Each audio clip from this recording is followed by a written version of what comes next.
আগে ছোটোকালে দেখবেন দ্বন্দ্ব হয়তো মানুষের মধ্যে দললিন আর জললিন না, কি বলেন শোনেন নাই? আগে দললিন আর জললিন পরে না ঝামেলা হতো।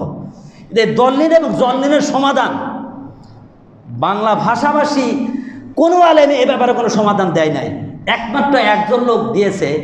এবং বাংলা ভাষাভাষী সর্বপ্রথম বাংলাদেশে নামাজ শিক্ষা বই একজনের, সে হচ্ছেন আব্দুল ফজল সাহেব। আপনারা লোকটাকে চেনেন, নাম শুনছেন তাই না? এই একটা বই লিখেছিলেন নামাজ শিক্ষা বই, নামাজ সহি নামাজ ও দোয়া শিক্ষা। এর ভিতর কিছু জৈফাদেশ ঢুকে গেছিলো, কারণ তখন এত তদন্ত সহি জৈব ছিল না। কিন্তু ওনার মতো এভাবে এই সর্বপ্রথম এত বইয়ের নাম লিখেছেন যেটা আমি শুনিও নাই। উনি সর্বপ্রথম দললিন আর জললিন সম্পর্কে একটা আলোচনা কোট করছেন, যেটা বাংলাদেশে কোনো আহলে হাদিস আলেম এত তথ্য আনতে পারেন নাই। উনি একটা এই একমাত্র উনি এই ব্যাপারে কলম ধরেছেন। তবে আর একটা তথ্য দেয়, সেটা হচ্ছে সালাতে দললিন না জললিন পড়বে এ ব্যাপারে লিখিত যত সালাফি মানাজাত বই আছে সমস্ত বইয়ে অন্তস্থ যা আছে না জললিন পড়ার কথা আছে, দললিন পড়ার কথা নেই। আমি অনেকগুলো নামাজ শিক্ষা বই নিয়ে এসেছি। এখানে দেখেন, এখানে প্রথমে আছে না আপনার শহীদুল্লাহ খান মাদানির নামাজ শিক্ষা, ডক্টর কালিক স্যারের নামাজ শিক্ষা, আব্দুল রাজ্জাক বিন ইউসুফ, তার জয়নাল আবিদিন, আব্দুল খালিক সালাফি, তারপর আমাদের কাদায় মোহাম্মদী আছে, শাইখ হোসেন বিন সোহরাব মাদানী আলেমুনি মদিনাতে মাস্টার, ওনার লেখা বই। আরও যত বই আছে সালাফি সব বই আপনারা পড়ে দেখবেন, সব জায়গায় অন্তস্থ দোয়া দেওয়া পড়ার কথা, যে দোয়া পড়া নাই। আমি চিন্তা করলাম কে এই কথা কেন বললেন, দোয়া কেন পড়া যাবে না? আমি আমাদের শাইখ মুশফিকুর রহমান সাহেবকে প্রশ্ন করলাম, তো উনি একটা সুন্দর একটা সমাধান দিয়েছিলেন। একটু 5 মিনিট গেলে কিছু মনে, এটা সমাধানের জন্য আলোচনা করছি, আমরা দ্বন্দ্ব লাগে। কয় হুজুর অমুক দলিল পরে, কে কি বলে পড়ুক, শুনে ইসলাম আমরা মানি না, দলিল যাইতে হবে। তা সেটা হচ্ছে কি বিষয় বলতেছিলাম ভুলে গেছি। হ্যাঁ, দলিল আর জল্লিন না। তো এই বিষয়ে একমাত্র উনি বই লিখেছেন। উনি বই লিখতে গিয়ে অনেক তথ্য নিয়ে এসেছেন, তার মধ্যে আমি আপনাদেরকে 2-4টি তথ্য তুলে ধরব। সেটা হচ্ছে কি, আমাদের দেশে বাংলা ভাষার যত মানুষ আছে, যত হুজুর আছে, হুজুররাও সামাজিক এবং ব্যবহারিক জীবনের সব জায়গায় এই জ অক্ষরকে জয় করে, দ কোথাও ব্যবহার করে না, শুধু কেরাতে ছাড়া কোথাও দ ব্যবহার করে না। ও যেটা বলতেছিলাম যে দললিন আর জললিন, এখানে যদি কেউ দললিন পড়ে তাহলে অর্থগত একটা ভুল হয়ে যায়। কি জানেন, যখন আপনি দললিন পড়বেন তখন আরবি একটা শব্দ আছে দাল্লুন, তখন দাল্লুন মাদ্দা থেকে আসবে। দাল্লুন শব্দের অর্থ হচ্ছে, আমরা একটা হাদিস জানি, দাল্লা মান দাল্লা আলা খয়রিহি, যদি কোনো ব্যক্তি ভালো কাজের পথ দেখায় তাহলে ওই ব্যক্তি ভালো কাজ করে যায় নাকি, ব্যাপারটা দেখানোর জন্য সেই নাকি। তা দাল্লা ইয়াদুল্ল অর্থ হচ্ছে পথ প্রদর্শক। এখন যদি কোনো ব্যক্তি দললিন পড়ে তাহলে দাল্লা ইয়াদুল্ল মাদ্দা থেকে আসে। তাহলে পৃথিবীতে যত নবী রাসূল আসছেন তাদের কাজ ছিল কি, মানুষকে পথ দেখানো। তাহলে দাল্লা ইয়াদুল্লু থেকে আসতে পথ প্রদর্শক হয়। তাহলে হে আল্লাহ, পৃথিবীতে যত পথ প্রদর্শক, যদি আপনি ওলা দললিন মানে হে আল্লাহ, পৃথিবীতে যত পথ প্রদর্শক এসেছে তাদের পথে আমাদের পরিচালিত করিও না। দললিন থেকে যদি ব্যবহার করে তাহলে হাদিসের ওই শব্দ থেকে এই অর্থ আসে, তাহলে যত পৃথিবীতে পথ প্রদর্শক নবী রাসূল আছে তাদের পথে আমাদের চালায় না। আর জল্লুন মানে পথভ্রষ্ট, দল্লুন মানে কি পথভ্রষ্ট, জল্লুন মানে, আর দাল্লুন মানে হচ্ছে পথ প্রদর্শক। তা দললিন পড়লে আপনার অর্থ ভুল হয়ে যাবে। আর যদি জল্লুন মানে পথভ্রষ্ট না, দল্লুন মানে কি পথভ্রষ্ট, জল্লুন মানে পথভ্রষ্ট মানে কি, যে পথ, যেরকম আমরা ওলা জল্লিন মানে ইহুদিদের কি বোঝা, আল্লাহ যারা পথভ্রষ্ট তাদের পথে আমাদেরকে চালায় না। এই কথা বুঝে থেকে আব্দুল ইবনে ফজল সাহেব ওনার গ্রন্থে প্রায় 100টার অধিক দলিল নিয়ে এসছে। তা আমি আপনাদেরকে 2-1টা দলিল কোরআন থেকে উদাহরণ দিয়ে দেখাবো ইনশাল্লাহ। 1 নাম্বার, আপনারা সকলেই জানেন কোরআনে একটা আয়াত আসছে, উনি একটা তথ্য নিয়ে আসছেন। ফতোয়া আলমগীর একটা বই আছে, হানাফিদের ফতোয়ার কিতাব, ফতোয়া আলমগীর এবং হেদায়া। ফতোয়া আলমগীরের প্রথম খণ্ড 106 পৃষ্ঠা, হেদায়া প্রথম খণ্ড 408 পৃষ্ঠা। আমি যখন হাটাদের মেখলে পড়ি, আমাদের কারিনা প্রশিক্ষণ, টাঙ্গাইলের কারি সাহেব হানাফি মাযহাবের, উনি কারিনা প্রশিক্ষণ দিতে গিয়ে বলছেন যে যারা দলিল পড়বে তাদের সালাত হবে না। দলিল ফতোয়া আলমগীরি। আমি সেদিন হতভম্ব হয়ে গেছি, কে রে, সারা জীবন দেখলাম হানাফিরা দললিনকে আমরা জল্লিন কই, আর হানাফি কারি সাহেব আজকে বলছে যে দললিন করলে নামাজ হবে না। যাই, সেদিন খুব খুশি লাগছে, কেন আমার পক্ষে ফতোয়া হইল। আমি এরপর আব্দুল ইবনে ফজল সাহেবের নামাজ শিখে দেখতে গিয়ে দেখলাম উনি দলিলগুলো নিয়ে এসছেন। উনি বলছেন ফতোয়া আলমগীরের ফতোয়া তুলে উনি বলছেন যে ওয়াইন কানা লা ইয়ামকিনুল ফাসলা ইলা বি মুশাক্কাকাতিন কাজতি ওয়া জয়ি, জেনে রাখো যে আরবি কয়েকটা অক্ষর আছে, যত অক্ষরের মাখরাজ খুব কঠিন।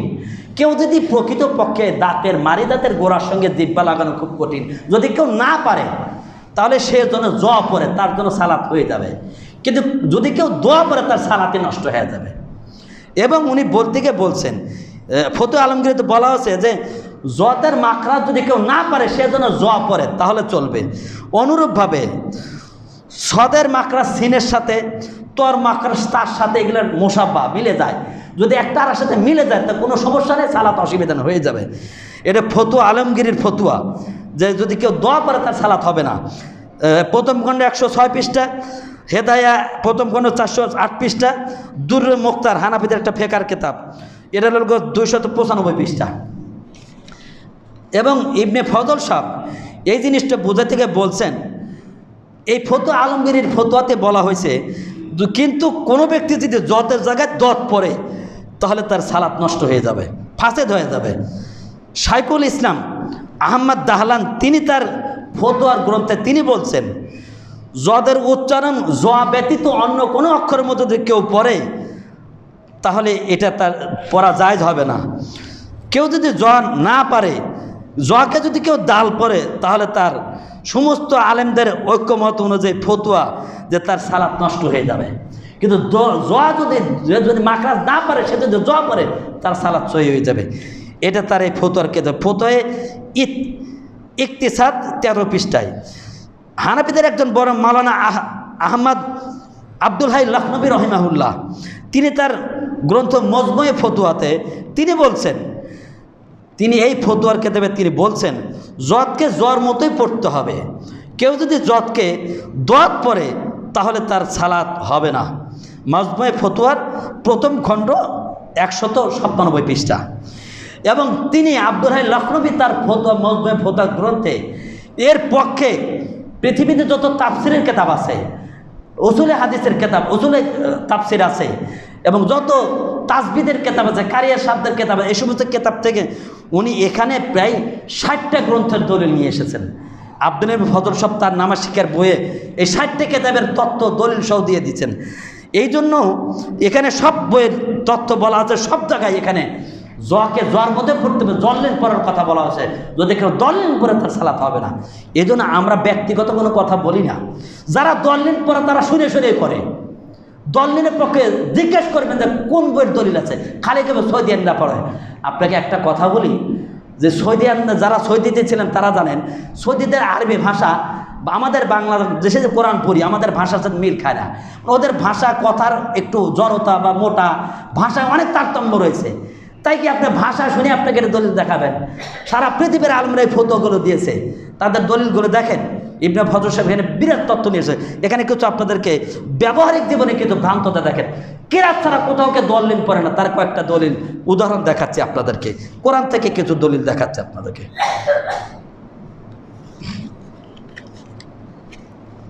এক নাম্বার দেখেন, কোরআনে আমরা সকলে আল্লাহ পাক গজব আল্লাহু আলাই, আল্লাহ বলছেন তার প্রতি আল্লাহ পাকি তার প্রতি আল্লাহর গজব অবতীর্ণ হোক। আচ্ছা আপনারাই কন, কেউ যদি অন্যায় করে ভুল করে আমরা কি কই, এই বেটা সাবধান আল্লাহর গজব নাজিল হবে। কেউ কি কইছেন এই সাবধান আল্লাহর গজব নাজিল হবে? গজব কেউ কইছেন কোনো দিন? শুনছেন কার মুখে গজব কয়? সবাই আল্লাহর গজবই কয়। গজব মানে শাস্তি, সবাই এটাকে গজবই বলে, কেউ গজব কয় না কোনোদিন। কোরআনের একটা উদাহরণ। আর একটা দেখেন আরবিতে একটা শব্দ জেহকুন, আল্লাহ বলতে ফাল ইয়াজহাবু কলিলা, তোমরা অল্প হাসো, ওয়াবকু কাসির, বেশি কাঁদো। জেহকুন মানে হচ্ছে হাসা। যত কেতাব আছে সব জায়গায় দেখবেন কি জেহকুনই লেখা আছে, বাংলাতে জেহকুন, কোথাও দেহকুন লেখা নাই। পড়াইছে জেহকুন, অত যায় না, খালি কেতাব কোরআনে সূরাতে সেখানে দলিল কয়। শুধু তাই নাই, আপনারা দেখেন আল্লাহ পাক বলছেন ফাজরাবার রিকাব, মানে ঘাড়ে আঘাত করবেন। এই যে ঘাড়ে আঘাত, জরাবা মানে কি আঘাত করা। যারা মাদ্রাসার ছাত্র এখানে আসত, আমরা ছোটবেলা যখন মিজান পড়ছি, মিজানে যখন গরদান দিতাম কি পড়তাম, জরাবা ইয়াজুবু, তাই পড়ি নাই? এরপরে বলা হয় না জরাবা জাইদুন আমরা কি পড়ছাও, জরাবা জাইদুন আমরান, কেউ কি পড়াইছে কোনো হুজুরে দরাবা জাইদুন আমরান পড়াইছে কোনো দিন? আরে সারা জীবন বেজানে পড়ছে জরাবা জরাবা জরাবা জরাবা জরাবু জরাবা জরাবা জরাব না, আর খালি কেরাতে সে দরাবা কয়। এই মিথ্যা কথা বলছি? তোমরা পড়ো নাই না সরব? সব জায়গায় সব হুজুরে জরাবুনি পড়ায়, উদাহরণে জরাবাই কয়, খালি কেরাতে সে দলিল কয়। এগুলো শয়তানি ছাড়া কিছু না।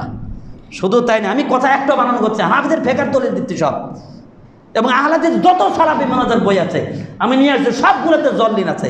দলিল কোনো জায়গায় নেই। যারা দলিল করে সব শুনে কয় মক্কার ইমাম কয়, অমুক সাপ কয়। আরে কিছু ভাষা আছে চেঞ্জ করা যায় না। নোয়াখালীর কবে যে পানি বানান করে কয় পয়াকার বা দশ হানি কয়, তাই কয় না? চাপা লোকের জীবনে আপনি সিন উচ্চারণ করাতে পারবেন? ওরা সিনে কয়। আমি যদি আব্দুর রাজ্জাক বিন ইউসুফ তো সব এইটাই ভুল করে হানপিরা কয় কেরাতেই সই করবার পারে না, মানে ওনার তো সিন উচ্চারণ করবে পারে না, সিন কয় খালি ও সিন হয়, সিন পারে না। তার মানে ভাষাগত কিছু ভুল থাকে। আপনি অধিক জানকার মুহাদ্দিসদের দলিল দেখেন না, কাজে সাবধান, এটা বলবেন না। এই যে আরও কয়টা উদাহরণ দেই আপনাদেরকে। আপনারা কন আমরা যখন মানুষ টাকা চাই কি বলে কই? টাকা কর্জ দাও, তাই কই না? কোনোদিন কি কয়েছেন হুজুর ভাই আমাকে 10 টাকা কর্জ দিত? কর্জ কয়েছেন করে দিন না? কর্জই কন। সারা পৃথিবীর মানুষকে দেয়, এই টাকা কর্জ নিচে দেয় না। আরবিতে আল্লাহ বলছেন কর্জ আল্লাহু কর্জান হাসানা, তোমরা আল্লাহকে উত্তম কর্জ দাও। আমরা সামাজিক পারিবারিক সবাই কিন্তু কর্জই কই, কেউ কর্জ কই না। এটা হুজুরাও গায়ে টাকা কর্জ দাও, এটা নেকির কাজ, কেউ কর্জ কয় না। মানে ব্যবহারিক জীবনে সবাই জয় কয়, খালি এটা কেরাতের মধ্যে কয়। আরও কিছু উদাহরণ দেই। বিবাহ করে তাকে আপনারা কি কন? কেউ কি কাজী সাহেব কন না কাজী সাহেব কন? ওরা আরবিতে কাজী শব্দ ওই যত অক্ষর দেয়। কোনোদিন কোনো হুজুর কইছে কাজী সাহেবের ডাকে নিয়ে, ও কাজেই কয়। আচ্ছা বলো তো দেখি, যত অজুখানা আছে কোনো জায়গায় দেখছেন লেখা আছে অজুখানা লেখা আছে? আছে কোথাও? সব জায়গাতে ঠিকই অজুখানা লিখছে, একই শব্দ কিন্তু ওই যত অক্ষরই। এই হুজুর দাখিল পড়ছে, আলেম পড়ছে, আলেমের পরে কি কয়? ফাজেল পাস। ফাজেল কয় না? কোনোদিন কোনো হুজুর কোথায় ফাজেল পাস করছে? করছে? একই অক্ষর, ওখানে কিন্তু যত অক্ষর। কোনো হুজুরে কয় না আমি এবার ফাজেল পাস করলাম, করছে কোনো দিন? আচ্ছা আপনারা আমাদের কী করেন? ইমামদের কী করেন? হুজুর করেন না? ওটাই একই শব্দ। কোনোদিন কি করছেন হুজুর একটু এদিকে আসেন তো দেখি? আপনাদের শিখাই দেয় আজ থেকে যারা দলিল পড়ে ওই হুজুরের হুজুর একটু এদিকে আসেন। হুজুর কবে থেকে সে বেদব হয়ে গেছে, আমাকে হুজুর হুজুর করে গে। হুজুর আপনি তো দলিল কর, তারপরে হুজুর কব না তো হুজুর কব নাকি? একই শব্দ। হাসেন না, বাস্তব কথাগুলো বলছি, আপনি তো চিন্তাই করেন না। খালি কয় লতু হুজুর খালি দলিল কয়। আরে আমার পেছনে দলিল আছে। আপনি দেখেন সারা বাংলাদেশ যত সালাফি আনন্দ বই আছে সব জায়গায় দোয়া পড়ার কথা আছে, কোথাও দোয়া নাই। হানাফিদের ফেকার কেতাব পড়েন, যত ফতুয়ার কেতাব সব জায়গায় দোয়া পড় দলিল পড়ার কথা আছে। দলিল পড়লে সালাতে হবে না, ফতুয়া আলমগীরের ফতুয়া। দলিল পড়লে সালাতে হবে না। আমরা অত কথা অত করা ফতো আমরা দেই না, কিন্তু আমরা বলি জয় করতে হবে, দোয়া পড়া যাবে না, এটাই কথা। শুধু তাই না, দেখেন আপনি কন না এই লাঠিটা খুব মজবুত, কোনোদিন কি এই লাঠিটা খুব মজবুত করছেন কোনোদিন? আরবিতে একই শব্দ, ও যত অক্ষরে আছে। কয় লাঠিটা বিল্ডিংটা খুব মজবুত হয়েছে, তাই কন না? এনে ওই যত বলা লাগতো বিল্ডিং খুব মজবুত হয়েছে রে, মজবুত। তাহলে আপনার দল নিনের আমল হতো। মজবুতই কয় সবাই, এই রশিটা খুব মজবুত। মানে সব জায়গায় জব ব্যবহার করে, খালি কোরআন তাহলে সোরা পাতের দোয়া কয়, সব জায়গায় দোয়া কয়। দুঃখ লাগে গেল শয়তানের। আচ্ছা আপনারা কন না ভাই তোকে টাকা দেবো, কিন্তু একটা লোক মানে জামিন থাকা লাগবে, একদম জামানত থাকা লাগবে, কই না? জামিন ওই কেসে তো রায় ও জামিন পাইছে, ওরা কিন্তু ওই যত অক্ষর দেয়, সবাই জামিনই কয়। কে জামিন করছে কোনো দিন? এই ও জামিন পাইছে কয় কোনো দিন? এই টাকাটা তোমার কাছে ভাই জামানত রাখলাম। মাতৃভাষা আমরা কিন্তু জামানত কই, তাই না? আর ভিতরে যত অক্ষর দেয় জামানত। ওই কে করে এই তোর কাছে টাকাটা জামানত রাখলাম, কোচেন করে দিন তো হুজুরদের দলিল কয়। কোনো জায়গায় কোনো শব্দে কেউ দোয়া পড়ে না, খালি সালাত এসে দলিল কয়। বুঝতে পারছেন? কষ্ট লাগে। হানাফিদের একটা ফতোয় কাজেই খা, ওরা কিন্তু যত কথা। কোনোদিন কি কইছে আমাদের ফতোয়ার কিন্তু ফতোয় কাদি খা কইছে? কোনোদিন কাদি খা? ফতোয় কাজী খান, কাজী খানি কয়। এই জন্য অনুরোধ করবো, বিভ্রান্তি করার দরকার। কোনোদিন কি কয় কই জ্ঞান? আমি প্রত্যেকটা আব্দুল মুক্তাদির থেকে শুরু করে সব আলেমকে বইটা দেখাচ্ছি, পড়ো দলিল দেখো, তোমরা দলিল অনুযায়ী পড়ো। 2 দিন দেখে আব্দুল মুক্তাদের ঠিকই দলিল করে আবার দোয়া হয়, ওই যে অভ্যাস হয়ে গেছে। শোনা কথার কোনো আপনার বার্গেনিং করার চেষ্টা করবেন না। আমি দলিলগুলো আপনি নিয়ে নেবেন, পড়ে দেখবেন। হানাফি আহলেদের সব আহলেদের বই জয়, এবং হানাফিদের ফতোয়া সব কথা দোয়া করলে চালাতে হবে না, জয় করা লাগবে। অতএব এগুলো না কোনো উল্টাপাল্টা কথা বলার দরকার নাই। আপনারা জানেন একটা তাফসিরে পাই যাবি, যত আলেম আছে হানফি সমাজের সবাই কাই তাফসিরে ইবনে কাসির, তাফসিরে পাই যাবি। কোনোদিন কি কেউ কোথাও তাফসিরে পাই যাবি কইছে কোনোদিন? ওই একই শব্দ পাই যাবি, ওই যত অক্ষর দেয়। কাজে এগুলো আসলে ভুল ধারণা, দলীয় করানোর কোনো ব্যাপার নাই। আসুন আল্লাহ পাক আমাদের সকলকে প্রত্যেকটা বিষয়ে, যেহেতু এটা কোরআন হাদিসের আয়াত না, মানে এটা তো রাসূল সাল্লাল্লাহু আলাইহি ওয়াসাল্লাম থেকে এরকম আয়াত বা হাদিসের দলিল দিতে পারবো না, কিন্তু এই কোরআন হাদিসেরগুলো তথ্য মুহাদ্দিসের কেন আলেমরা কী কইছে তাদের তথ্যগুলো তো সরাসরি যখন কোরআন হাদিস জানাবে তখন আলেমদের ফতোয়া দলিল নিতে হবে, আপনাকে সালাফদের কথা নিতে হবে। যত সালাফদের ফতোয়া সবাই বলছে দলিল বলে তারা দলিল করতে হবে। আল্লাহ পাক আমাদের প্রত্যেকে হক বোঝার তো সেখানে আল্লাহুম্মা আমিন। আমি আমার ব্যক্তিগত কোনো কথা বলি নাই। আপনি যাদের মধ্যে আমার থেকে বইটা ফটোকপি করে নেবেন অথবা বইটা নেবেন, এখানে প্রায় সব দলিল দেওয়া আছে। কোরআন হাদিসের প্রায় 50টা উদাহরণ দেওয়া আছে, এখানে আমি অতগুলো উদাহরণ, কয়েকটা উদাহরণ দিলাম আপনাদেরকে। আল্লাহ পাক আমাদের প্রত্যেকটি বিষয়ে